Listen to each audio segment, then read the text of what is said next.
चलिए, तो मैं बता रहा था कि लास्ट क्लास में हमने ट्रीटमेंट ऑफ गुडविल समझ लिया था और अब हमें वैल्यूएशन ऑफ गुडविल आज कंप्लीट करना है। आज 2 मेथड कर लेंगे और कल 1 मेथड कर लेंगे, तो ऑलमोस्ट कल तक हमारा कंप्लीट हो जाएगा वैल्यूएशन ऑफ गुडविल।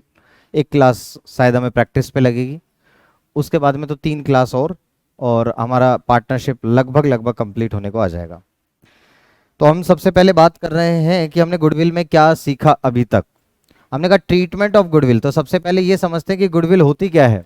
हमने कहा गुडविल का मतलब क्या है, incremental profits expected to be earned in future due to past effort. हमें ज्यादा प्रॉफिट्स होंगे कब, फ्यूचर में, क्योंकि हमने पास्ट में मेहनत ज्यादा की है।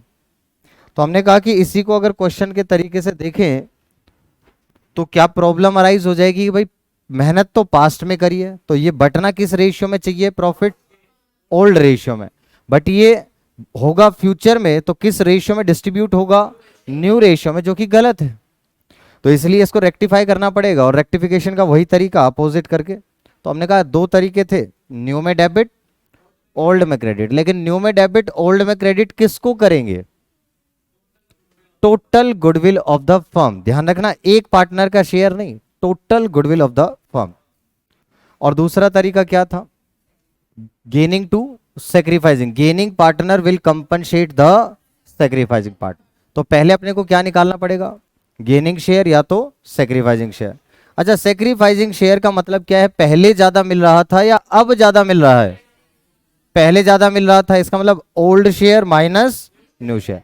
फॉर्मूला लगाया अपन ने सेक्रीफाइसिंग शेयर का, पॉजिटिव आंसर आया, दैट मीन्स पार्टनर सेक्रीफाइस कर रहा है, और अगर आंसर नेगेटिव आ जाए तो गेन कर रहा है। क्लियर यहां तक। इसमें भी अमाउंट निकालने का तरीका क्या होगा, जो पार्टनर गेन करेगा उसको डेबिट कर देंगे, जो पार्टनर सेक्रीफाइस करेगा उसको क्रेडिट कर देंगे, क्योंकि गेनिंग पार्टनर किसको देगा, सेक्रीफाइसिंग पार्टनर को देगा। जिसको ज्यादा मिल रहा है वो किसे देगा, वो उसे देगा जिसे कम मिल रहा है। Gaining partner will compensate the sacrificing partner. Amount कैसे निकालेंगे इस केस में, total goodwill of the firm multiply by respective gaining और सेक्रीफाइसिंग शेयर। क्लियर है। ये 2 तरीके बताए थे, इसके अलावा एक शॉर्टकट और होता है, वो मैंने बताया था आपको कि बताऊंगा बाद में, आपको अभी नहीं बताऊं। फिर मैंने आपसे कहा कि ये जो ट्रीटमेंट आपने सीखा, ये कौन सी गुडविल का ट्रीटमेंट है, सेल्फ जनरेटेड गुडविल का। और self generated goodwill, goodwill given in adjustment, जो एडजस्टमेंट में देते हैं ना, गुडविल वैल्यूड एट इतना, that is self generated goodwill. इसका जो ट्रीटमेंट है AS26 इंटेंजिबल एसेट्स क्या कहता है कि इसको हम बुक्स में रिकॉर्ड नहीं करते हैं, तो इसको एडजस्टमेंट करनी पड़ती है हमें पार्टनर्स कैपिटल अकाउंट के थ्रू। इसीलिए हम गेनिंग टू सेक्रीफाइस या न्यू में डेबिट, ओल्ड में क्रेडिट करके एंट्री वही पास करते हैं, गेनिंग टू सेक्रीफाइस। दूसरा होती है परचेज्ड गुडविल। परचेज्ड गुडविल मतलब एग्जिस्टिंग गुडविल या goodwill appearing in the balance sheet, जो पहले से बैलेंस शीट में आ रही है गुडविल, उसको हम बोलते हैं परचेज्ड गुडविल, एग्जिस्टिंग गुडविल। उस गुडविल का क्या ट्रीटमेंट करते हैं, ऑलवेज एग्जिस्टिंग गुडविल को ऑलवेज क्या करेंगे, राइट ऑफ करेंगे। पहले गुडविल का डेबिट बैलेंस है तो राइट ऑफ करने के लिए क्रेडिट कर देंगे, तो एंट्री क्या बन जाएगी, partners, old partners capital account debit to goodwill, old partners old ratio. किसी को कोई दिक्कत है इसके अंदर, समझ में आ रहा है कि नहीं आ रहा है। इतना करने के बाद मैंने आपसे पूछा कि क्या गुडविल का ट्रीटमेंट चाहे चेंज इन PSR हो, चाहे एडमिशन हो, रिटायरमेंट हो, डेथ हो, क्या सारे चैप्टर्स में सेम रहेगा। यस, बस एक छोटा सा चेंज है किसमें, एडमिशन में। बस एक छोटा सा चेंज है किसमें, एडमिशन में। क्या चेंज है, अगर जो नया पार्टनर अपना जो शेयर है गुडविल का, उसका जो हिस्सा है गुडविल में, वो अगर ना लेकर आए तो क्या कोई चेंज है, नहीं। अगर वो अपना शेयर कैश में ले आए, जिसको हम कह रहे हैं प्रीमियम फॉर गुडविल, अगर वो ले आए तो उस केस में उसके कैपिटल अकाउंट को एंट्री सेम होगी, बस उसकी कैपिटल अकाउंट की जगह किसको डेबिट कर देंगे अपन, प्रीमियम फॉर गुडविल अकाउंट को डेबिट कर देंगे। और उसका रीजन दिया था मैंने कि cash account debit to capital करने के बजाय cash to capital to premium for goodwill करते हैं। जितना गुडविल का पैसा लाता है, जितना गुडविल का वो पैसा लेकर आता है, उसको एक सेपरेट अकाउंट में क्रेडिट करते हैं, प्रीमियम फॉर गुडविल। इसी वजह से हम उसको डेबिट करते हैं, फिर प्रीमियम फॉर गुडविल को ही डेबिट करेंगे। क्लियर है। दूसरा मैंने इसमें क्या बताया आपको कि अगर कुछ पार्ट ले आया अपने शेयर में से, 10,000 में से 8,000 ले आया, 2,000 नहीं लेकर आया, तो जितना ले आया 8,000 उतना तो प्रीमियम फॉर गुडविल अकाउंट में डेबिट करेंगे, और जितना नहीं लेकर आया उतना उसके कैपिटल अकाउंट या करंट अकाउंट को डेबिट कर देंगे। क्लियर है यहां तक बात? ये हमने ट्रीटमेंट ऑफ गुडविल समझ लिया था। ये पूरी पार्टनरशिप में ऐसे ही चलने वाला है up to retirement and death. ठीक है, तो इसको याद रखना है। इस चार्ट को बार बार, जो चार्ट बनवाया था उसको डेली पढ़ा करो, क्योंकि पूरे पार्टनरशिप में ये सिर्फ 4 ही चीजें आने वाली हैं, जिसमें से एक चीज अपन कर चुके हैं और 3 चीजें अपने को करनी है, उसके बाद कुछ है नहीं। अब अपन बात कर रहे थे लास्ट क्लास में, हमने पढ़ा था कि कितने मेथड हैं हमारे पास वैल्यूएशन ऑफ गुडविल के। कितने मेथड्स हैं? 3 मेथड हैं। कौन कौन से? Average profit method, super profit method, capitalisation method. Capitalisation के 2 पार्ट होते हैं, एक कैपिटलाइजेशन ऑफ एवरेज प्रॉफिट और दूसरा कैपिटलाइजेशन ऑफ सुपर प्रॉफिट। तो हमने कहा कि वैल्यूएशन ऑफ गुडविल के 3 मेथड हैं, average profit method, super profit method, capitalisation method. Capitalisation के 2 मेथड, 2 पार्ट हैं, एक कैपिटलाइजेशन ऑफ सुपर प्रॉफिट और एक कैपिटलाइजेशन ऑफ एवरेज प्रॉफिट। हमने कहा ये जो 3 मेथड हैं, इन तीनों मेथड से आंसर डिफरेंट आएगा। क्लियर है? वो डिपेंड करेगा क्वेश्चन में, तो उसके अकॉर्डिंग, हर मेथड के अकॉर्डिंग आंसर अलग आएगा। लेकिन capitalisation of average profit, capitalisation of super profit, दोनों से आंसर सेम आएगा। ये बात समझ में आ गई थी? फिर मैंने आपको फर्स्ट मेथड पढ़ाना था, तो फर्स्ट मेथड स्टार्ट करते हैं, average profit method. Average profit method, average profit method में मैंने आपसे बात करी थी कि ये बताओ गुडविल का मतलब क्या है? Future profits, incremental profits expected to be earned in future, मतलब फ्यूचर में ज्यादा प्रॉफिट्स होंगे। तो हमें कौन सा प्रॉफिट निकालना है? फ्यूचर का प्रॉफिट निकालना है कि फ्यूचर में कितने ज्यादा प्रॉफिट्स होंगे। अब फ्यूचर का जो प्रॉफिट निकालना है तो उसके 2 तरीके हैं।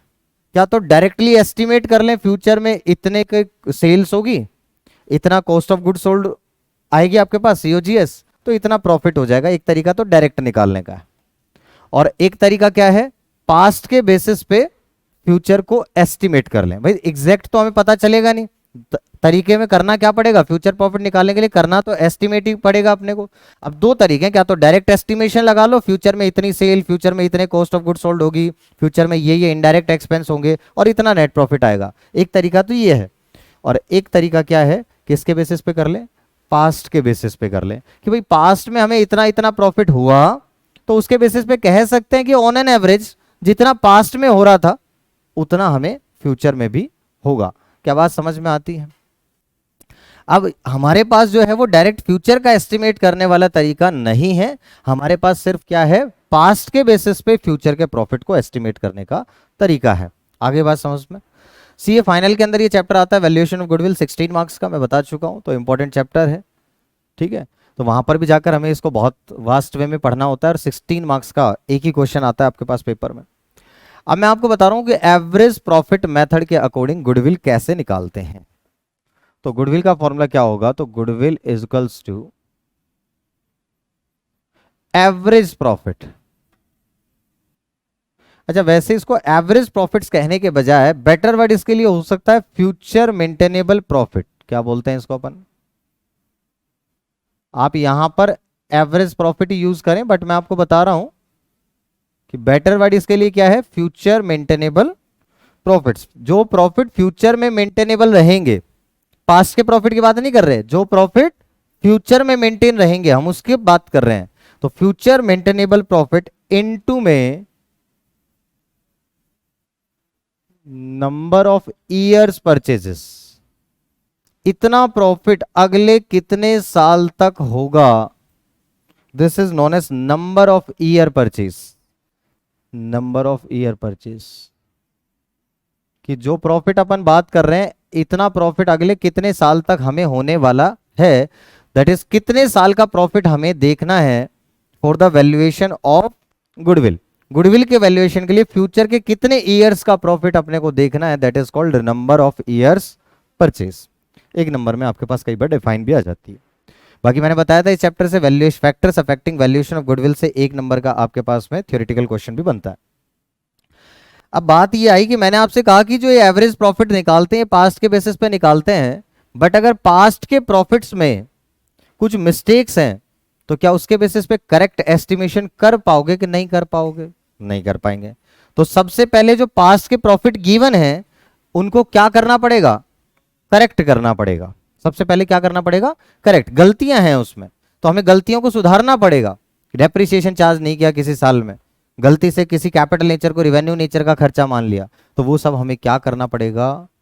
उसको रेक्टिफाई करना पड़ेगा। और रेक्टिफिकेशन आपको अच्छे से आता है क्योंकि आप बहुत अच्छे बच्चे हैं और आप सब पढ़कर आए 11th क्लास में रेक्टिफिकेशन ऑफ एरर पढ़कर आए ना। चैप्टर बड़ा प्यारा चैप्टर था, है ना, छोटू सा चैप्टर था। हाँ ठीक है, मजेदार चैप्टर। तो वही काम हमें यहां पर भी करना है। सबसे पहले क्या करेंगे? रेक्टिफाई करेंगे प्रॉफिट्स को। अच्छा दूसरी बात ये बताओ, पास्ट में आग लग गई थी तो क्या फ्यूचर में भी आग लगेगी? तो जो पास्ट के प्रॉफिट दे रखे हैं क्या वो ज्यादा प्रॉफिट्स होने चाहिए थे? तो हमें कैसे प्रॉफिट चाहिए होते हैं? Normal profit. कैसे प्रॉफिट चाहिए होते हैं हमें? Normal profit. फिर मैंने आपको बताया था पास्ट में मेथड चल रहा था WDV, अब हम चलाना चाहते हैं SLM, तो हमें कैसा प्रॉफिट चाहिए? कौन से मेथड के अकॉर्डिंग?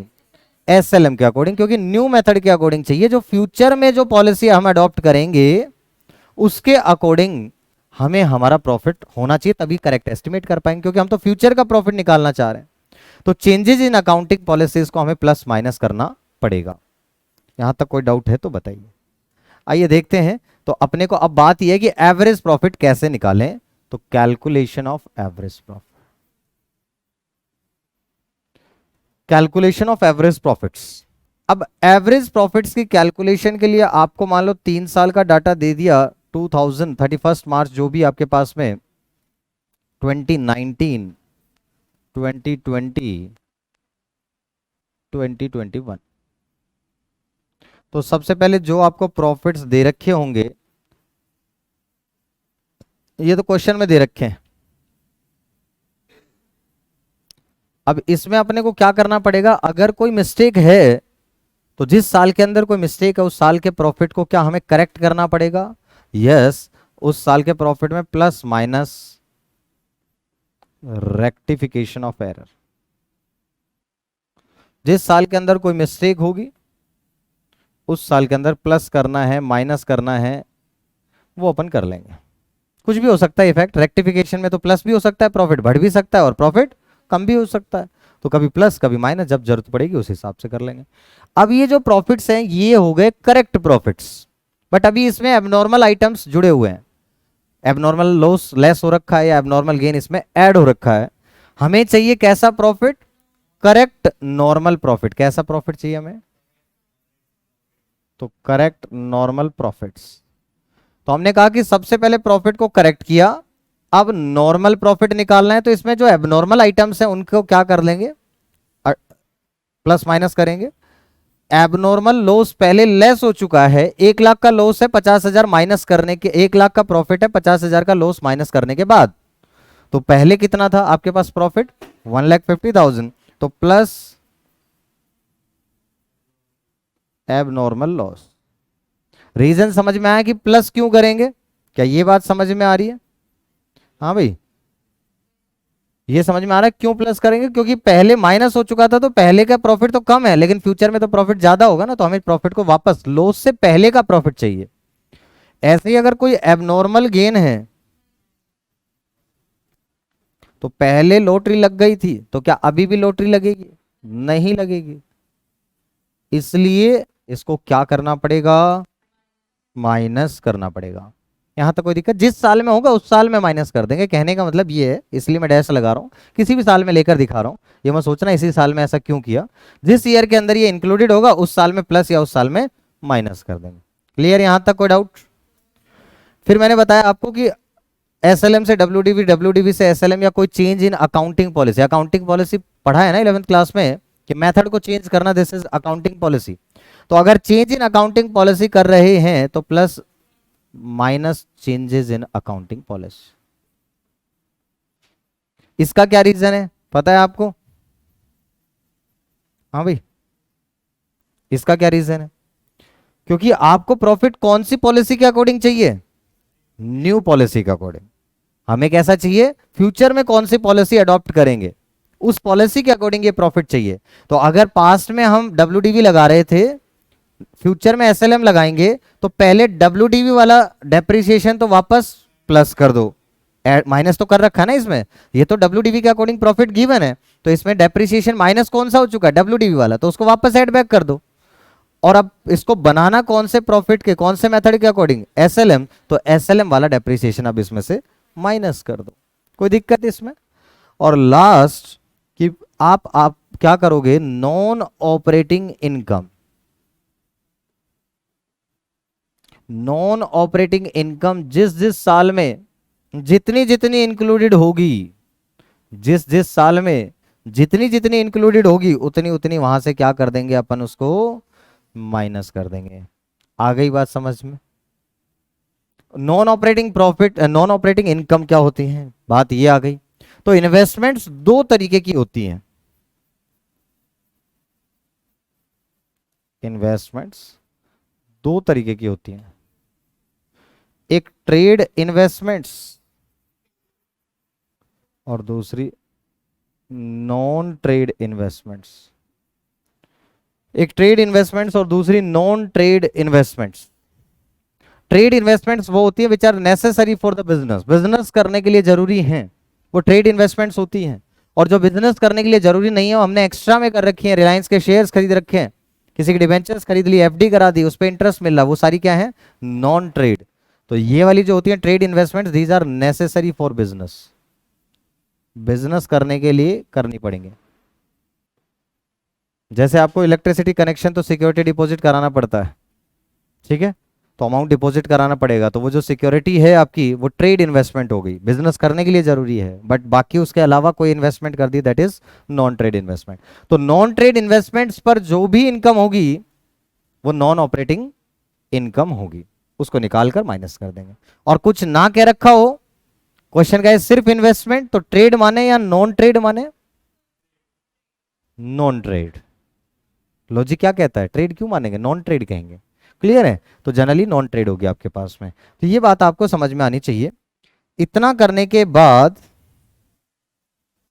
इतना करने के बाद यहां से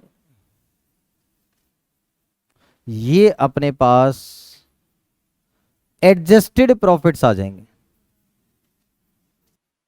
एडजस्टेड प्रॉफिट्स आ जाएंगे। और एडजस्टेड प्रॉफिट्स के बाद अपने को क्या निकालना पड़ेगा, एवरेज। क्या निकालना पड़ेगा, एवरेज। तो एवरेज कैसे निकालेंगे वो देखो आप, अब अपन निकालेंगे एवरेज प्रॉफिट्स। एक हो जाएगा तीनों को मिलाकर। एवरेज दो तरीके के होते हैं, सिंपल और वेटेड एवरेज। अगर इक्वल इंपॉर्टेंस है सारे आइटम्स की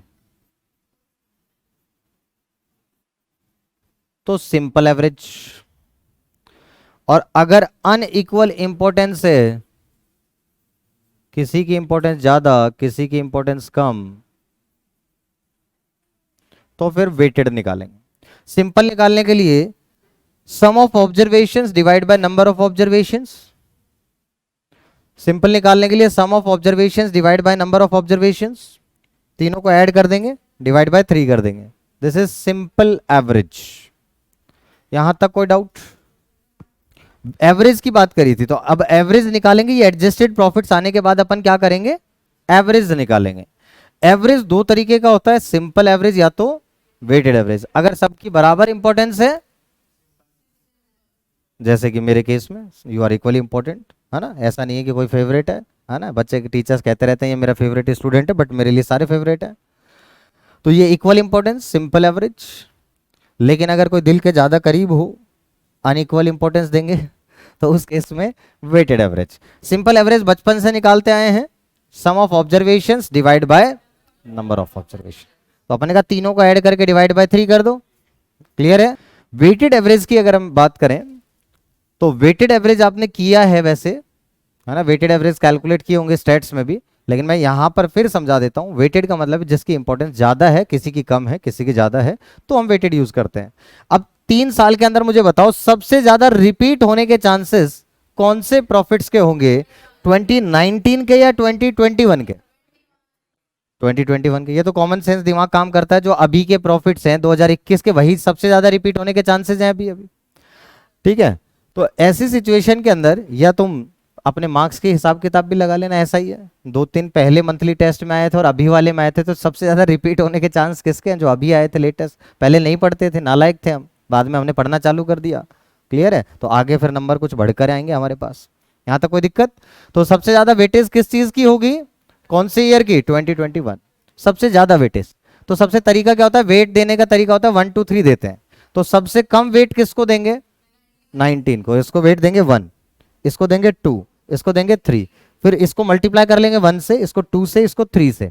जो अमाउंट आएगा उसको ऐड करके divide by sum of weights. Clear है? समझ में आया वेटेड एवरेज कैसे निकालेंगे?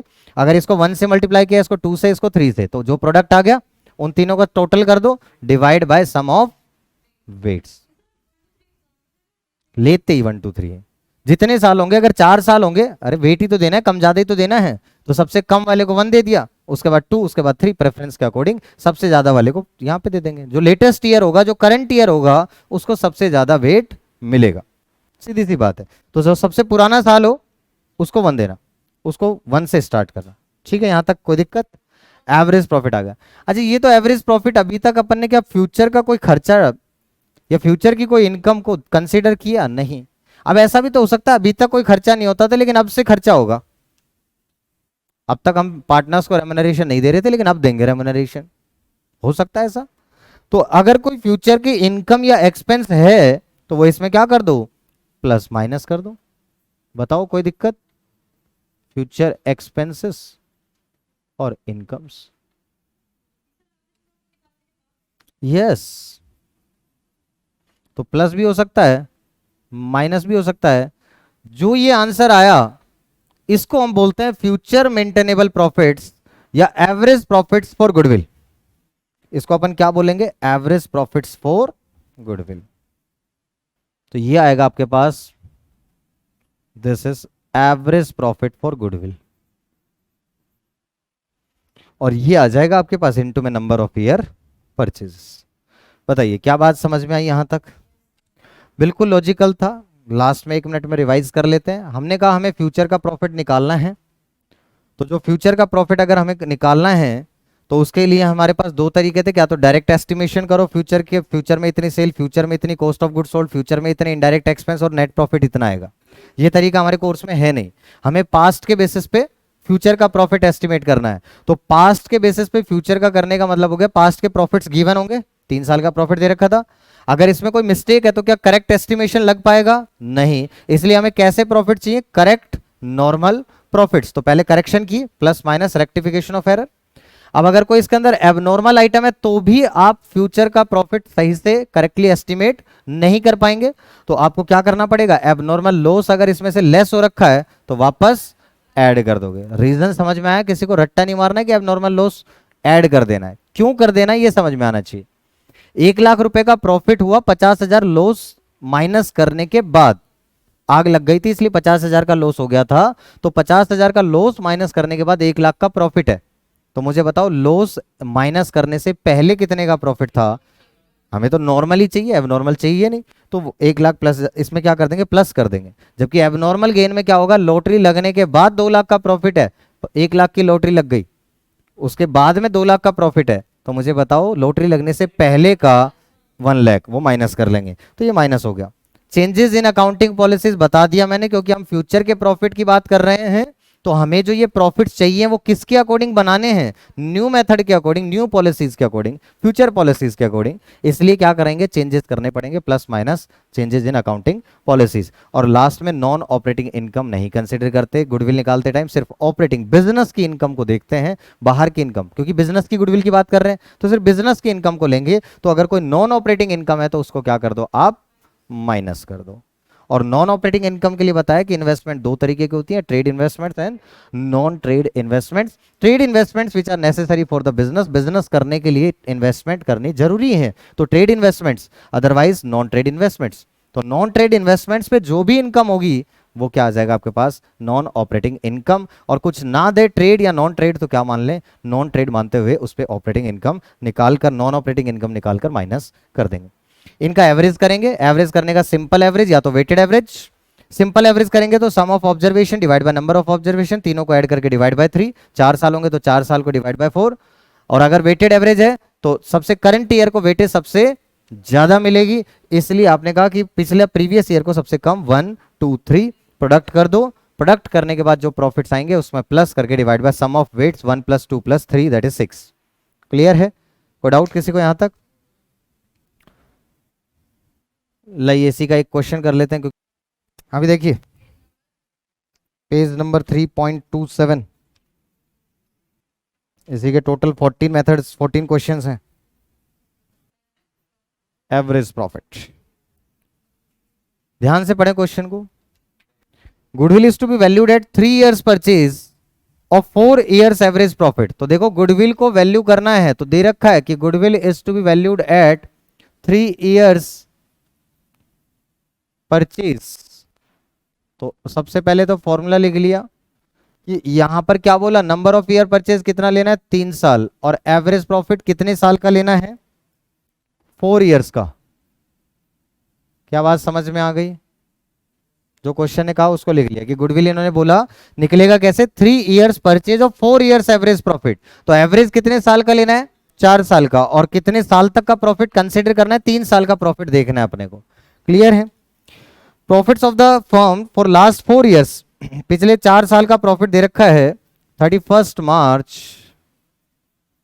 19, 31 March 20, 31 March 21, 31 March 22। कितना कितना है, 12,000, 18। Calculate the amount of goodwill. अब बताओ एवरेज निकालना आता है आप लोगों को? समझ में ये बता नहीं दिया कि एवरेज प्रॉफिट इनटू में नंबर ऑफ ईयर परचेज, किसका फॉर्मूला है ये, एवरेज प्रॉफिट मेथड। बता तो दिया। ऐसा बोलता सुपर प्रॉफिट इनटू में नंबर ऑफ ईयर परचेज तो सुपर प्रॉफिट मेथड हो जाता। क्लियर? एवरेज प्रॉफिट, तो अब एवरेज प्रॉफिट निकालो सबसे पहले। सबसे पहले कैलकुलेशन ऑफ एवरेज प्रॉफिट्स, कुछ नहीं बता रखा और क्वेश्चन में कोई ट्रेंड नहीं है, कुछ नहीं पता चल रहा, प्लस माइनस हो रहा है, तो उस केस में एवरेज प्रॉफिट तो कितना आ जाएगा, +18,000 +16,000 +14,000 डिवाइड बाय 4, कितना आ गया, 15,000। क्लियर है? अब ये एवरेज प्रॉफिट आ गया into number of year purchase, पता है तो क्या हो जाएगा, गुडविल इज इक्वल्स टू 15,000। वैसे आप ऑलवेज आदर डालें कि फॉर्मूला लिखेंगे। यस, वैसे मैं बता दूं आपको, सीए फाइनल में मतलब बाद में तो हमें खुद को डिसाइड करना पड़ता है कि इसमें सिंपल एवरेज या वेटेड एवरेज, और वो कैसे डिसाइड करते हैं, अगर इसमें ट्रेंड हो प्लस या माइनस, जैसे 12 18 फिर मतलब आगे बढ़ता ही चला जाता, इंक्रीजिंग या डिक्रीजिंग ट्रेंड होता तो फिर अपन वेटेड एवरेज लगाते, ऐसा होता है। बट यहाँ पे आपको दे रखा होगा, कोई दिक्कत नहीं। तो एवरेज प्रॉफिट आएगा आपके पास 15,000, नंबर ऑफ ईयर परचेज कितना दे रखा है, हमने ये कहा 15,000 रुपए का प्रॉफिट अपने को अगले 3 साल तक होगा, तो टोटल कितना हो जाएगा, यही क्या कह रहे हैं कि ये गुडविल है। बस कितना प्रॉफिट अगले कितने साल तक देखना है वो हमें, वो तो नेगोशिएशन पे डिपेंड करता है, हम 2 साल का ले रहे हैं, 3 साल का, 5 साल का, इसके ऊपर कोई बहसबाजी है ही नहीं। क्लियर यहां तक? सिंपल एवरेज नॉर्मली वैसे भी सिंपल एवरेज ही लगता है, और यहां पे नहीं बताएगा, जब भी वेटेड एवरेज लगाना होगा तो वो बताएगा, अदरवाइज सिंपल एवरेज ही लगेगा। बट मैंने आपको फिर भी तरीका बता दिया कि वेटेड एवरेज तब लगता है जब ट्रेंड होता है। ट्रेंड का मतलब क्या होता है, क्या तो एक इंक्रीज ही हो रहा हो या तो सिर्फ डिक्रीज ही हो रहा हो, तब वेटेड लगता है। अगर इस क्वेश्चन में 4 साल का प्रॉफिट देखकर और आपसे ये कहता कि आपको 3 साल के एवरेज प्रॉफिट निकालने हैं, तो 3 साल कौन से लेते सर, ऊपर से 3 साल, मैं बता रहा हूं। बच्चा क्या कहता है, सर ऊपर से 3 साल ले लेंगे, फिर दूसरा बच्चा कहता है नहीं सर नीचे से 3 साल ले लेंगे। भाई ऐसे नहीं देखना है, करंट के 3 साल देख लेना है। अब वो चाहे ऊपर से लिख कर दे रखे हो चाहे वो नीचे से लिख कर दे रखे हो, वो डिपेंड करता है ना। अगर मैंने 31 मार्च 19 से लिख कर दिया तो आप कहोगे नीचे से 3 साल। अगर मैं इसको उल्टा लिख कर देता 31 मार्च 22 ऊपर लिखता, फिर 21, फिर 20, फिर 19, तो आप कहते ऊपर से। तो अपने को रट्टा नहीं मारना है, अपने को क्या समझना है कि अपने को तो लेटेस्ट 3 साल चाहिए ना, तो अपने को लेटेस्ट 3 साल का लेना है। तो एक क्वेश्चन में ऐसा है 5 साल का प्रॉफिट देके 4 साल कहेगा, बहुत बच्चे उसमें डायरेक्ट ऊपर से ले लेते हैं या नीचे से ले लेते हैं, समझ में ही नहीं आता। तो आपको करना क्या है, लेटेस्ट, वो ध्यान रखना। ठीक है, यहां तक कोई डाउट है तो बताइए।